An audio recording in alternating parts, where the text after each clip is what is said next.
नमस्कार, EMS TV में आपका स्वागत है। मैं हूं कंचन। आई नजर डालते हैं जबलपुर से जुड़ी कुछ प्रमुख खबरों पर। जबलपुर की कमिश्नर गुलशन बामरा ने छिंदवाड़ा अपर कलेक्टर आलोक श्रीवास्तव को अपने ही कलेक्टर से विभागीय बात वाले ऑडियो टेप जारी करने पर निलंबित कर दिया है। टेप को सोशल मीडिया पर वायरल कर दिया गया था, जिसकी चर्चा पिछले 3 दिनों से प्रशासनिक गलियारों में हो रही है। बामरा ने आदेश में स्पष्ट किया है कि अपर कलेक्टर ने मध्य प्रदेश सिविल सेवा नियमों का पालन नहीं किया, जिसके चलते उन्हें तत्काल प्रभाव से निलंबित किया जा रहा है। जबलपुर हाईकोर्ट ने बुधवार को उस जनहित याचिका पर नोटिस जारी करने के निर्देश दिए, जिसमें शहडोल जिले में रिलायंस कंपनी द्वारा कोयले से प्राकृतिक गैस के उत्पादन को लेकर सरकारी जमीनों पर बड़े पैमाने में आरोपित अतिक्रमण किए जाने को चुनौती दी गई है। चीफ जस्टिस एएम खानविलकर और जस्टिस संजय यादव की युगल पीठ ने अनावेदकों को जवाब पेश करने की मोहलत देकर अगली सुनवाई 26 फरवरी को निर्धारित की है। जबलपुर के कटनी जिले में स्कूल से घर लौट रहे 2 छात्रों के उस समय होश उड़ गए जब ठीक 100 मीटर की दूरी पर उन्हें 2 बाघ नजर आए।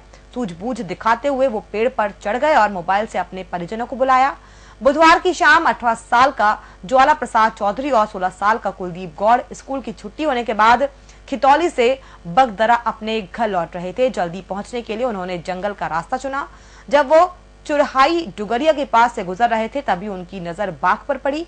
दोनों दहशत से नीचे गिर पड़े और तेजी से पास के पेड़ पर चढ़ गए।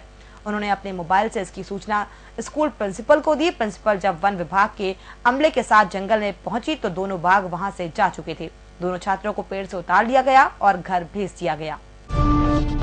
जबलपुर मेंस बार के रेल बजट में 3 नई ट्रेनों की सौगात मिल सकती है। ये ट्रेनें जबलपुर के लोगों के लिए उपयोगी साबित होंगी।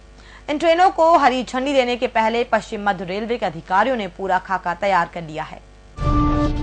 जबलपुर में 7 माह पहले विधायक पश्चिम तरुण भनोत ने शिक्षा विभाग से गरीब बच्चों के दाखिले की सूची मांगी, लेकिन इतने महीने बीत जाने पर भी विभागीय अफसर जानकारी नहीं दे सके।